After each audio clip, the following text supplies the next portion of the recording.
it was great to see the kind of activities that Tech Writers Tribe is doing. I've shared my screen and I hope you're able to see. Yes, Sreekesh, we can. Cool. Thanks so much, Mira. So again, nice to meet you all. And in this session, I'm going to present to you what I've learned from my experience as a freelancer, the habits and mindsets that will find you success as a freelance writer, the habits and mindsets that have helped me find success as a freelance writer. Like Smira said, I started writing in around 2006 or 7. And from then on, I continued to be a full-time freelance writer for about 6 to 7 years before I joined the firm that I'm currently working in. So these are experiences from my own journey as a freelance writer, right? So this is what we'll be talking about in the next maybe 30-40 minutes. Why do we love writing? We'll talk about on writing well, how can we write well, very high level overview. How do we set freelancing goals, thinking like an organization, Muda Muri, sorry, building a personal brand, the power of networking, and so on. These are some of the topics that we'll be talking about. And I want to reiterate that in this session, what we'll be learning about is the mindsets and the habits, right? We will not be talking about the logistics of freelancing. So some of the questions like what is the platform from which we can get the best clients, how much do I charge for a certain number of words, um, you know those are the logistical aspects of freelancing that we'll not be discussing in this session. But if you are interested to talk more about it, I will be sharing my contact details toward the end of this presentation. You can also check me out on LinkedIn, ping me there, and I'm happy to share whatever I know about those topics. But in today's session, we'll be focusing on the mindsets and habits. Right now, before we talk about freelancing, I just want to talk about why I love writing. So, if it is okay, can any one of you there on the call quickly read this quote out? Any volunteers?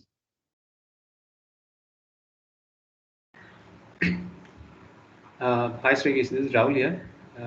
Shall I do it? Or should Please, we Rahul. give it to? Yeah. Why love writing? Yes, I have made a great deal of them from my fiction, but I never set a single word down on paper with the thought of being paid for it. Maybe it paid off the mortgage on the house and got the kids through college, but I did it for the buzz. I did it for the pure joy of this thing. And if you can do it for the joy, you can do it forever. By Stephen King. Thanks so much, Rahul. And this is a quote that has influenced me a lot when it comes to my the writing work that I do, or when I was freelancing, which is, if you can do it for the joy, you can do it forever, right? Now, again, question to the audience. You can either unmute or ping on the chat. What do you think is a language? How would you define language? Yeah, hi, this is Suman. Uh, in my opinion, is language is a communication thing that we communicate to other people.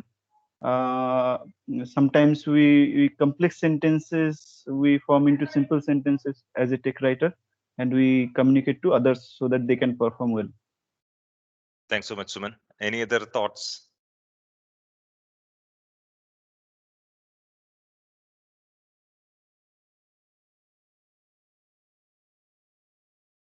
Okay.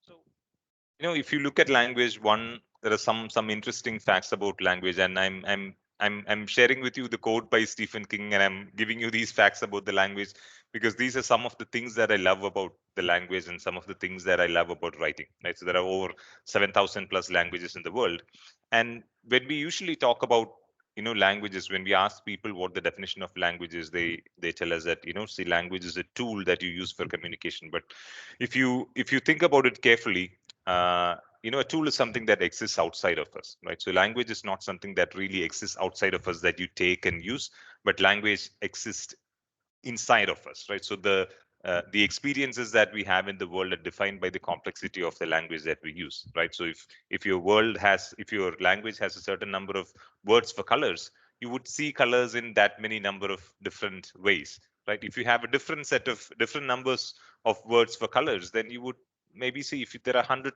color words in your language, you would probably perceive colors in 100 different ways. If there are only 50, you'll probably perceive it in only 50 different ways, right? So the experience, how we experience the world, is to a large extent defined by how complex our language is, right? So language doesn't exist outside of us. It defines our experience. It exists inside of us, and in fact, it might be what actually makes us humans, right? So even animals, have a form of communication, but we might not be able to say animals use language, right? There are multiple reasons why we can't say animals use language, and these are a couple of reasons, right? So if you observe how animals communicate versus how humans communicate, um, in the human language we have something called as discrete infinity, right? So with a discrete set of alphabets, you can come up with infinite combinations of words and ideas and concepts and whatnot, right? And we also have something called as displacement, which is animals communicate only about what is real, right? Human beings do not always communicate what is real. They talk about the past, they talk about the future, they even talk about things that don't exist. We talk about ideas, so that's displacement. You're being displaced, right? So these are two unique aspects of of the human language, right? So I see only humans using language, and all other creates creatures on this planet using some form of communications which we might not be able to call as language, right? So basically what I'm saying is that you know language might just be what actually makes humans, right? And these are some of the things that I love about writing, I love about language. And what I want to say is find out what you love about what you do. Because, like Stephen King said, if you can do it for the joy, you can do it forever. There is also another school of thought that says, after a certain point of time, even if you love doing something, you will get bored of it, and you'll have to start loving what you do rather than doing what you love, which is also true, right? But to get started, you have to find out what you love about something, and if you can do it for the joy, just for the buzz, like Stephen King said, you can do it for the ever. And I hope people who are there on this call are people that love writing, and that's why they're here, and you do writing day in and day out in your jobs.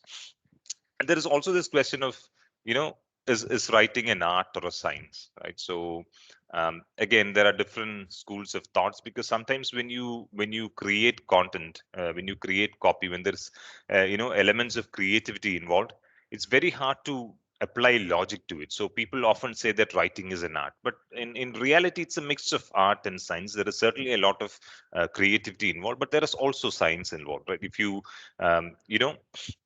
read up on behavioral economics and copywriting, so there is a lot of elements of behavioral economics being applied in copywriting, right? So one example is that human beings tend to uh, you know hate losing more than love gaining more. For example, I would hate losing 1,000 rupees than I would love gaining 1,000 rupees. So yeah, all those copy around, don't miss the timelines, hurry, offer, end soon, all these are aimed at that aspect of our mind which hates to lose more, right? We don't want to miss out on something, the fear of missing out factor, right? So what I want to say is that writing is a mix of art and science. And what's really good about writing is that even though there is a lot of ambiguity around how can we learn to write more, a lot of great writers have lived and died, and they have documented the craft. They have written about writing. So this is one thing that I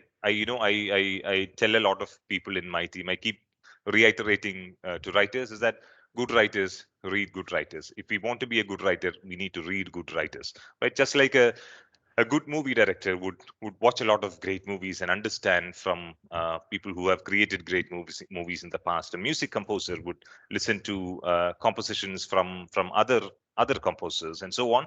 Good writers would have to read good writers. And here are some of the writers that I have read a lot, right? These are people that have been great writers, and they have documented their craft in some really wonderful books. So if you can look these people up, you'll find amazing resources that will help us become great writers. And the interesting thing is that even though we live in a what we call a digital age, a lot of knowledge, a lot of information isn't in the digital form yet. They are still in the print form, right?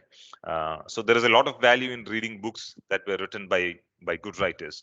And there are two ways we can actually read, right? So when we read, either read to gain information or for entertainment. But as a writer, what we also have to do is read for the purpose of writing, read to learn. Right? When we read, we need to evaluate how words and sentences are used, what effect a certain word or a sentence structure is having on the mind of the reader, and so on. So we have to do that conscious analysis, and by doing conscious analysis, you will end up learning unconsciously. So the more critically you read, the better of a writer you will become, right? And when we are working for different companies, I know most of us are working for different companies, we might have our own mandatory learning requirements, and we learn for compliance. But at the same time, it's important to learn for growth, learn outside of the companies. What I've seen in my career is that it's the people that take the time to learn outside of their work are the ones that succeed really, really well. Because I strongly believe that learning is the only competitive advantage. In other words, what I want to say is that we need to learn writing, right? So writing is an art, but it's also a science, and it's possible to learn writing. And we need to make learning a habit, right? Because whatever you make as a habit will eventually translate into results, right? When I interact with people, and when people tell me about, when they get to know that I have worked as a freelancer, they often ask me questions about how they can become a freelancer, and so on. But one of the trends that I see is that very often we do not have clear goals, right? We of course want to become a freelancer, but our goals might not be very clear. So it's important to set very clear goals if you want to move into this world of freelancing, right? So, and you might have heard about SMART goals: specific, measurable, achievable, realistic, and time bound. So it's really important to set those SMART goals, right? I want to become a freelancer, yes, of course. But what's my goal? How much money approximately do I want to make in how much time, right? Do I want to quit my job and move into freelancing? Do I want to add freelancing to my portfolio and make additional income? So what is the goal that I'm looking at? So it's really important to set those freelancing goals first, very specific, measurable, achievable, realistic, and time goals, right? And when you're a freelancer, you're also operating in a different landscape, right? So the mindset of an employee and the mindset of a freelancer are entirely different. I know in today's presentation we are talking about habits and mindsets. So I want to ask this question to you: when do you think an organization comes into existence? Anyone on the call that wants to speak or type in?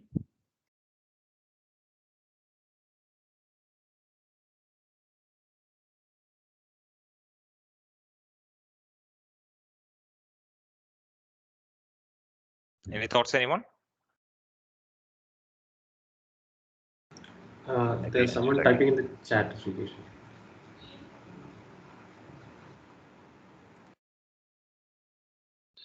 If you want, I believe you can unmute yourself and interact.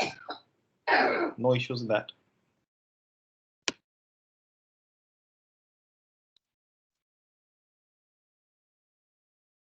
When you want your passion to go monetary, when you want to make Nice. money out of it. Okay. Any other thoughts? I'm really eager to see Anju's answer. She has been typing for some time.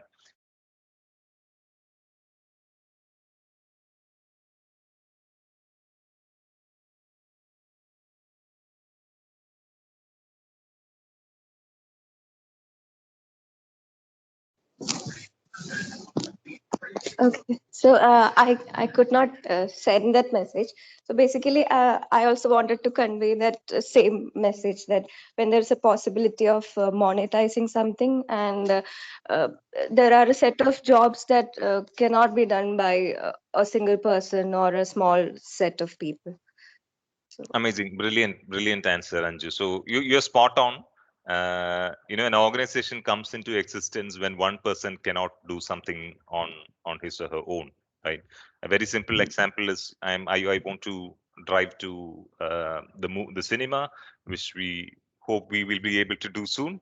But my car isn't just starting. I need someone to push my car from behind. I cannot do that myself because I am driving. So maybe I'll ask a couple of guys that are walking past to help me out, and they'll help me out. And when they help me out, they do get a positive feeling. So there is something in return that they get. So they push the car and help me, go to wherever I want to go to. So what I'm doing is that I'm getting people who had their own objectives, who were on their own mission to go wherever they want to go. I'm getting them to help me to do something that I cannot do myself. So an organization comes into existence when one person is not able to do something on his or her own, right? Now, as a freelancer, it's really, really important to come out of the employee mindset, because when you're an employee, you're operating in a rather controlled environment, right? Your environment is controlled. You're within a framework. There are very, very clear rules, and there are two things that are there when you are an employee. One is your predictability is very high, right? So whatever you do at the workplace, there is a certain level of predictability to it, and for employees, that's pretty high, right? If I do this, this is what will happen, right? If I don't do this, this is what will happen. The predictability is high. The ambiguity is also low, right? You are clear what will happen tomorrow. You're clear what might happen next month, and so on. There's some amount of clarity. But when you look at companies or organizations, they operate in a very wider, larger market, and there these two factors are entirely different. Right? Predictability is very low in the larger market. Ambiguity is also pretty high. When you are a freelancing, you're basically in this curve, right? You're moving from the position of the employee to the position of an organization where there is low predictability and high ambiguity, right? So that's something that's really, really important.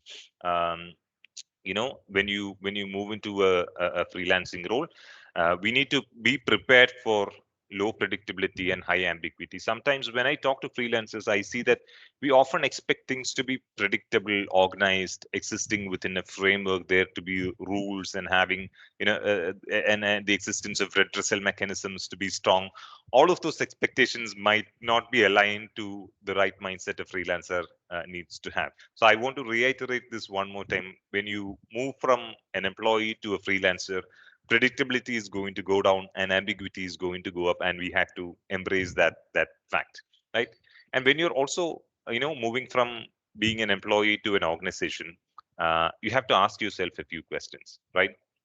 How do I build my personal brand? Just like a company would work on their own organizational brand, we have to build our personal brand. How do I market my services? What are the different tools or strategies that I can use to market my services? Do I market it through contacts? Do I market it online? Do I build a profile on LinkedIn and post content on a regular basis?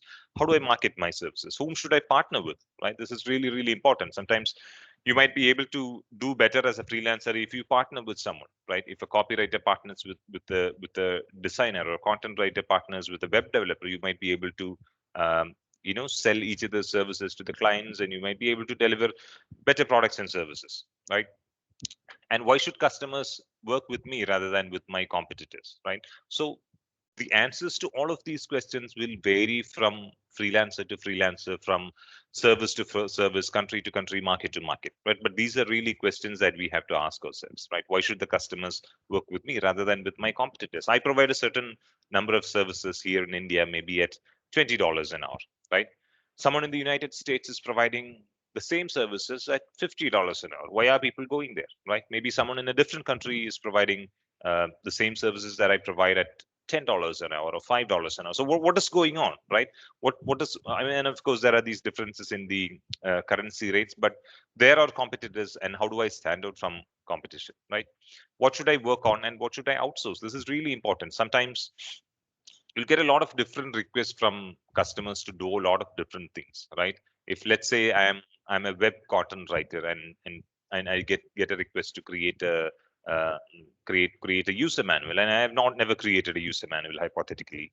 What do I do? Do I learn technical writing, or do I really just outsource that work to a technical writer that I know and make a margin out of it, right? So how much time should I invest to actually learn a new skill and help my client out, versus what should I outsource? So these are questions that we need to really ask. Should I specialize and what's the market for my specialization. So this is, just like companies would ask, right? There are some companies that are really specialized, focused on a particular industry, particular sector, and then there are also companies that are more diversified. So generally they say that diversification is a suboptimal strategy. But what does the market look like for you? Is it good if you diversify, or is it good if you have a strong specialization, right? So these are all questions that we need to constantly ask ourselves when we are freelancing, and we're trying to make the move to freelancing. And the center of it is, what's my strategy, right? So all these questions, the answers of all these questions should feed into what's your strategy, and what, as a result of your strategy, will help you build that competitive advantage, right? Now, so I don't want to go into the details of these slide, but I just want to focus on that last one sentence that is there. What will help me increase prices and lower costs? So this is a question that we have to constantly ask ourselves when we are a freelancer, right? So we kind of put in a lot of effort doing a lot of things. When you are an employee, no matter what you do, there is no profit and loss for you, right? We're drawing a salary, right? But when you're a freelancer, there is actually profit and loss. So loss can come through loss of money. It can also come through loss of effort. So one question that we always need to keep in mind is, no matter what we do, we should always ask ourselves, what will help me increase prices and lower costs, right? Will the activity that I'm doing now, will the endeavor that I'm into right now, will it help me in the short term or in the long term increase my prices, get me more money, or will it help me lower my cost, right? So if both in the short term and in the long term, what I'm doing isn't really doing either of these, then I shouldn't probably be pursuing that initiative. And that is also part of thinking like an organization. So organizations always think about the prices and costs, and that's something we have to think about as freelancers as well. Next question to everyone. What is a brand? What's your perception or idea of a brand?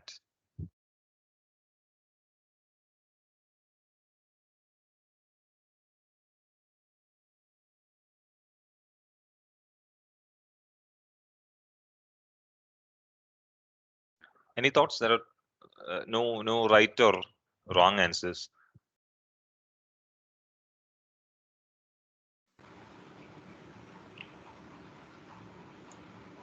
A brand could be an idea that I can market for myself, which the brand will have an individual identity of myself that cannot be Okay, linked to anyone else. sure. Brilliant answer. Thanks, Rahul.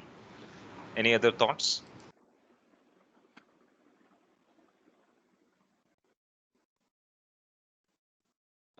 Well, it's an identity. It's an identity. Thank you so much. So, these are really good answers and absolutely spot on. So brand is an identity. But what brand also is a perception, right? As a person or as an organization, so we have a certain brand, and that brand is formed as a result of a lot of different interactions that people would have had with us, right? If you look at an organization, people would interact with that organization through a lot of different channels.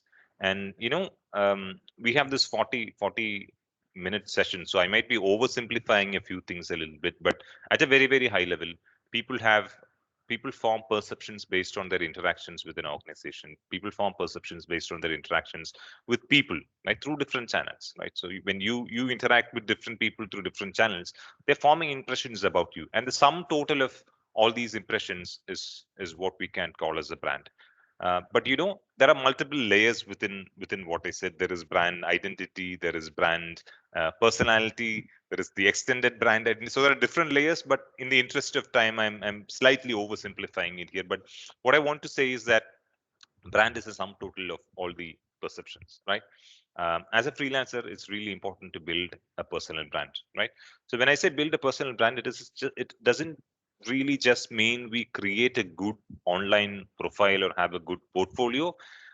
Building a personal brand starts with having a goal or a purpose, right? You might remember we started by talking about having a SMART goal, having a specific goal or a purpose, right? And based on that goal or purpose, we need to create this what we can call as a brand positioning statement, right? This is one line about what people should perceive of you, right? What is that perception that you want your customers, potential customers, your partners, collaborators to have about you? So based on your goal, based on the smart goal or purpose that you've set, you need to create a brand positioning statement. And based on the brand positioning statement is how you should do the brand building activity, right? So when we usually talk about brand, we are purely focusing on the brand building activity, which would involve customizing your online presence, building your portfolio, elevator pitches, all of that, right? But then it should always start with the goal. If the goal isn't clear and if your brand positioning statement is not strong enough, then the brand building activity might not be a success, right? And the brand positioning strategy, brand positioning statement should also take into consideration some of the questions that we asked earlier. So what is my strategy? What's differentiating me from my competitors? Am I specializing or diversifying? So those are all questions we have to feed into your brand positioning statement, and then as a result of that, build a suitable brand. Now, in the world of branding, there is also this concept called tip of the iceberg, right? Like an iceberg, there is one part of the iceberg that is above the water that you can see. There is another part of the iceberg that's below the water you cannot see, right? So your brand or your brand image or your brand identity is the tip of the iceberg. That's what everybody sees. Your brand positioning and perceptions, your online profiles, those are things that people see. What people don't see is what is below the surface: the purpose, values, hard work, skills, beliefs, your experience, your learning. So it's very difficult and almost impossible to have a strong above the surface if you have a weak below the surface, right? Only if you really strengthen what is below the surface can you really have a good above the surface. Can you really have a good brand identity, a brand personality, and a brand image, or an extended identity, all of that, right?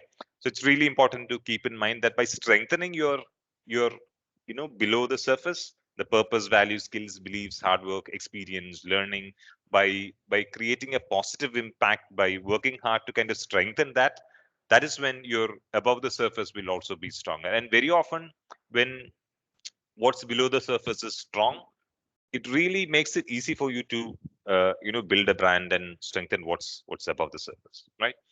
And as a freelancer, it's also important to to focus strongly on networking, right? So networks are really a great source of customers and a source of income. When I was a freelancer, I used to network with collaborate with like a few people, a few categories of people. I've listed out some of those parties there.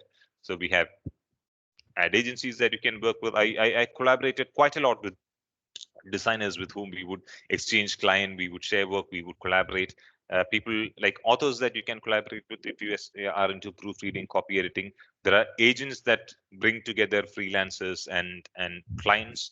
And there are other freelance writers that you can collaborate with. So you might be a copywriter, another freelancer might be a technical writer or a content writer. So you can collaborate and do things together. There are online portals through which you can find people from across the world and expand your network. Companies or corporates do send a lot of work to freelancers. They don't do all of that in-house, right?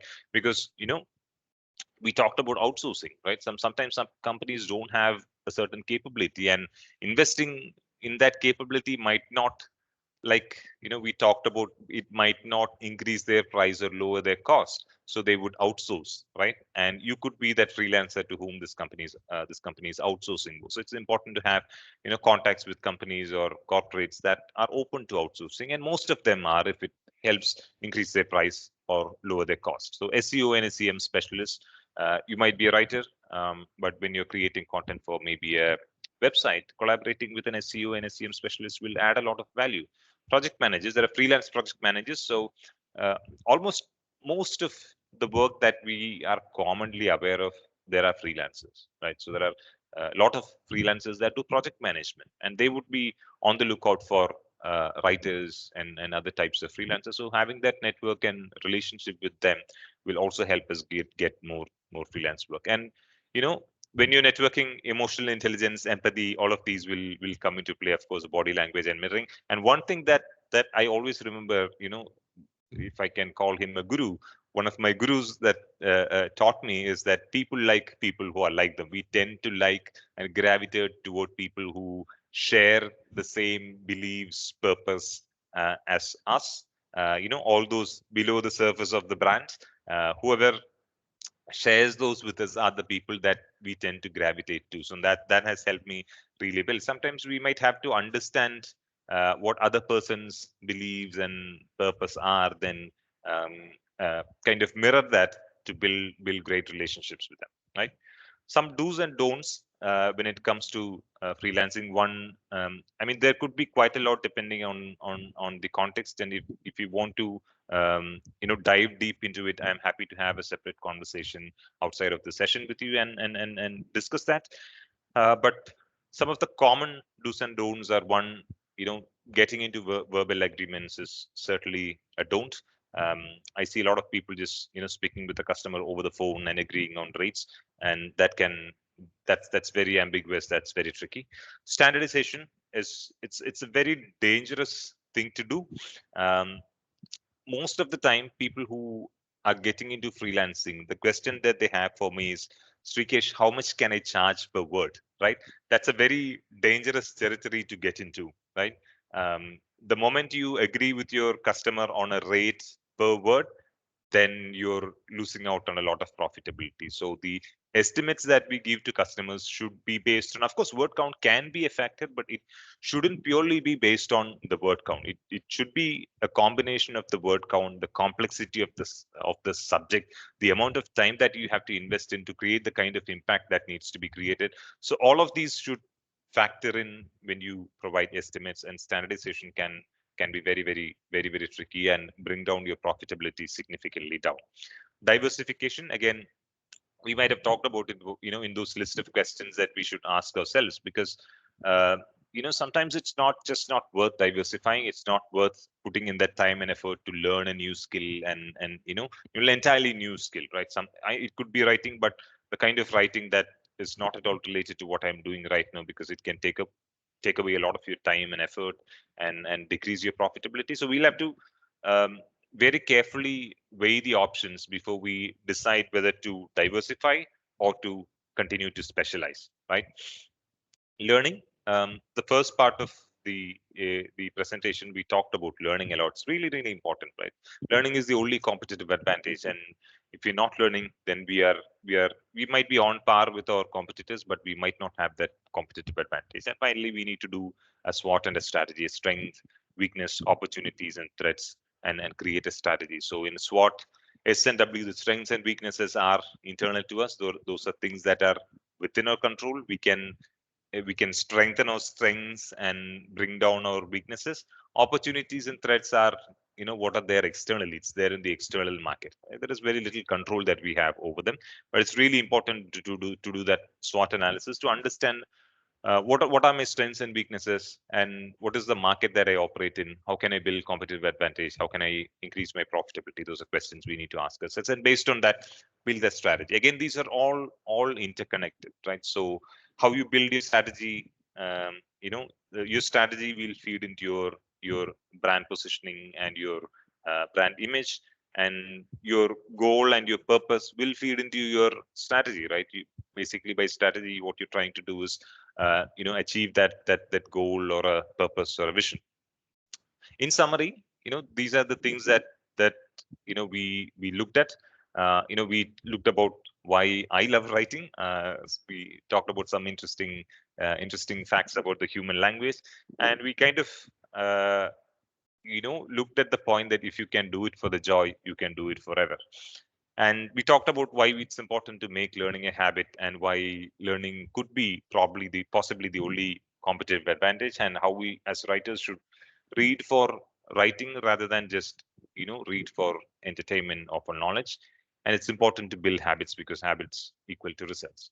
And we talked about setting your freelancing goals, about smart goals and how smart goals can help you. And we discussed why we should think like an organization, because in an organization, if you're operating like an organization, you have low predictability and high ambiguity, and that is more or less the domain in which a freelancer would also operate, and we need to be comfortable with that.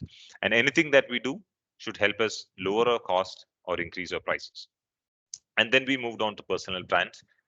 We talked about how to create a brand, how we should start with the goal and the purpose, then build a brand positioning statement, and as a result of that, do activities that will help us build a personal brand.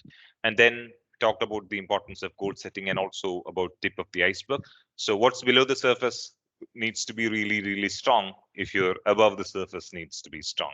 And finally, we discuss networking and the different parties in the ecosystem that we can network with. And that we started this presentation by asking this question, why we love writing. And one of the things that I love about the language, and I'm coming back to that point, is that every word we speak or write changes the state of the world just a little bit, right? Everything that you say, it either changes the state of someone else's mind, it adds more information or less information to them, or it basically changes the state of the world. You ask me to move the table to the corner, I move the table to the corner, and it changes the state of the world. So everything we say changes the state of the world just a little bit, right? It could change the state of the world by triggering action, by triggering thought, or by changing mindsets. So basically, when you're using language, you have the power to change the state of the world, and you can change it positively, you can also change it negatively. So it's a really powerful thing that you have. Words are really, really powerful, and that's something that I really love about the language. And that brings us to the end of this presentation. I'm also conscious of time. I'll take a pause here. I know we have another 10-12 minutes to take questions. If there are questions, I'm more than happy to answer. I also have shared my contact number if you want to discuss this in more detail. If you want to talk about, like I said, the logistical aspects of freelancing, I'm happily available to do that. Feel also free to reach out to me on LinkedIn if you want to discuss more on this topic. Thanks so much. Thank you, Sreekesh. That was a wonderful session. And now we can take up questions if you have anything to ask to Sreekesh about freelancing.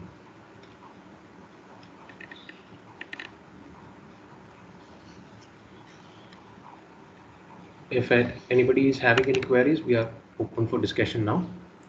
You can ask your questions about freelancing. Sreekesh, this is Rajesh here. Hi, Rajesh. Hi. Actually, I had just one question. For example, like if we have to, like freelancing is like I'm selling my skill to another company or so. So like if what should be highlighted in a proposal, for example, how do I sell my services? Like what all highlights should be there so that it catches the customer eye? So when we're submitting proposals, it's really important to understand what the requirements of the customer is. Let's say that the customer wants to build an employer brand, right? Okay. So we have to understand what are the problems. Basically, one of the things that we often do is that we often think of ourselves when we are freelance writers as people who write content and then share it back with customers. But very often we're actually solving a problem for the customer, right? Yeah. So if the customer comes to us and says that, hey, my employer brand is low, then we have to understand what is the current state of their brand and what are those things that we can do to improve the employer brand. And when we get into projects like these, what I've realized is that very often a writer might not be able to do it himself or herself, and that brings us to this power of networking. So if we want to change or improve an employer brand, then we might have to collaborate with maybe a social media marketer or a designer and provide a solution. So what I've seen and from my experience work is when we understand the problem of the customer and we are able to propose a solution rather than maybe a quote for a certain number of words for a certain number of articles, that seemed to have worked for me. I don't know if that answers your question, Rajesh. Yes, Rikesh, that is propose a solution. That is the highlight. Yeah, I got it. Sreekesh, Puneet here. So, Puneet. yeah, hi. So, okay, personally, I haven't tried it much over, I mean, like you, I was also doing freelancing probably 10 years before. But in the current market, when I see the Facebook pages and other pages which are especially dedicated to content writers or freelancers, I'm just curious the way people talk. They say that when the Indian client is there, then the payment rate is pretty low, like you talked about logistics. And of course, when we see some international names, especially from West, then we see the rates are a bit better. So I'm not talking about the rate here. What should be the rate? I'm just asking from your experience. Do you think we should be a bit more judicious in picking clients in terms of region or nation? Yeah, in terms of region, I'm not sure, but we should be very, very judicious in terms of picking clients. It's important to do some kind of research before doing that. So there are, and that's where the online platforms, really help me, because when I was taking work through some of those online platforms, you could see the reviews done by other freelancers about specific clients, and it's also important to do some research about clients. And if you, what I do when I know nothing about a client. I have been, there are, there are these region specific generalizations, but I have had very bitter experiences from customers from different parts of the world, right? So if I have no information about the customer, no reviews, no contacts that can testify for them, I will probably ask for an advance, and that's how I kind of minimize the risk, and that's a strategy that has helped me. Great. Thank you, Sreekesh. That helps. Thanks, Vineet. Thank you, Rajesh. Thank you, Puneet. So anyone else want to ask any question?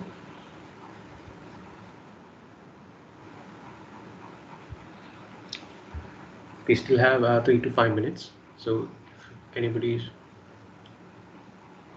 Yeah, hi, this is Anjali. So I just wanted to ask, like, I'm not entirely sure if freelancing is for me. So how feasible is it if I start to do it along with my full-time job? Is it really possible to do that? So in my experience as a freelancer, if sometimes we are lucky and we get good work as soon as we start, especially we have good contacts. But if we don't have good contacts, then building things from the scratch and getting to a position where we get a steady flow of work has taken me around 3 to 6 months. So there is some amount of investment that we need to do in terms of time to kind of build a profile and get to that stage where we're also making a steady flow of income as a freelancer. Um, you know, After I moved from freelancing to a full-time job, a lot of clients still continue to reach out to me asking if you're still doing freelancing, can you do this project for me over the weekend? And what I've observed is that, and this is something that I've observed with other people that do full-time work as well. So I never did freelancing after I moved to a full-time job. But by the end of Friday, your creative energies might have drained out. So you might not really be able to put in your best over the weekend, especially when you're doing things like writing. Um, so if you're trying to freelance and also work full time at the same time, this is probably a challenge that you will face, not having the creative energy to create something, right? So it's not a very transactional task. Writing is a creative activity. So the creative energies might be low if you are in a full-time job and also trying to freelance at the same time. Anju, I'm not sure if that answers your question. Yes, it does. And I have a small follow-up question as well, if I may ask. So what really prompted you to switch into a full-time job after doing freelancing for so long? So I was freelancing for around 6 to 7 years, and one of the things that I missed about freelancing was that experience in the corporate world. So after doing freelancing for maybe 5 years or so, I wanted to understand how things are inside the corporate world if you are a writer, and how can I grow up the ranks. So one of the challenges with freelancing is if you are if you have leadership aspirations, if you want to move up the ranks, lead a team, lead a division or a country or whatever, then that's very challenging. The scope is very limited. I wanted to do that. I wanted to move into leadership positions and explore what is there in the corporate world. So that was what prompted me to make the switch.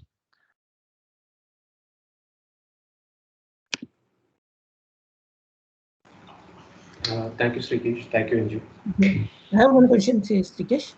So while when the assignment is going to end, or if you have completed all your work, so maybe you may require time for this tech review and your technical review. Basically, you may require some, because the product has little bit changed, as well as and you're also means like some information that you have missed, or which was not seen in the UI.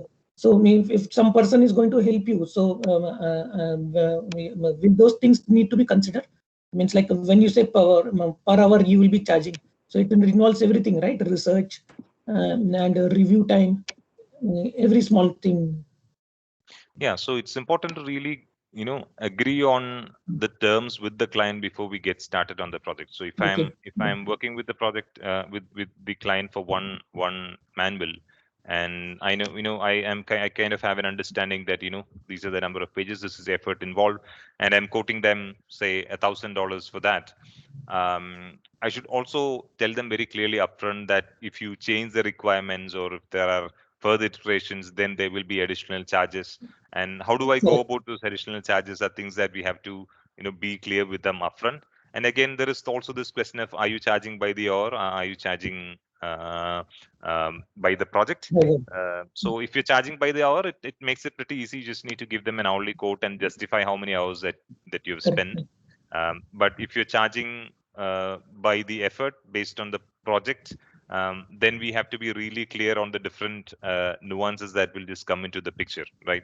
So requirements could change. The customer might not like the first draft. So if they don't like the first draft, do you still go ahead and charge them for the second draft, or is it like an all encompassing code that we have given them?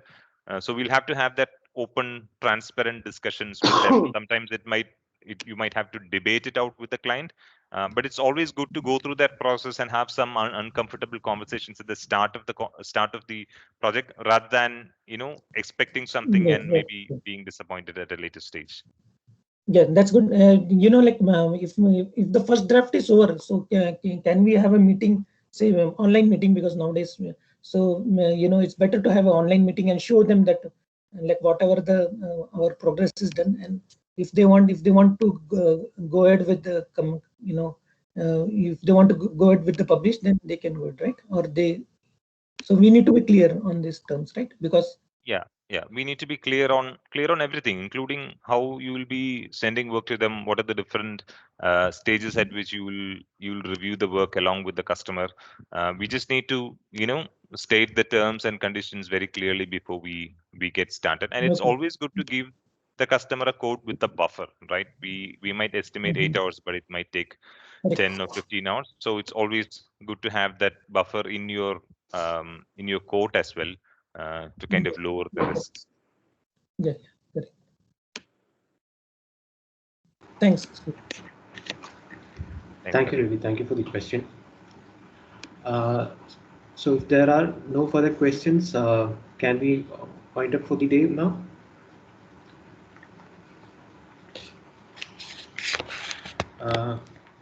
So okay. Sure, Rahul. Yeah, thank you, Sreekesh. Thank you, Sreekesh, for the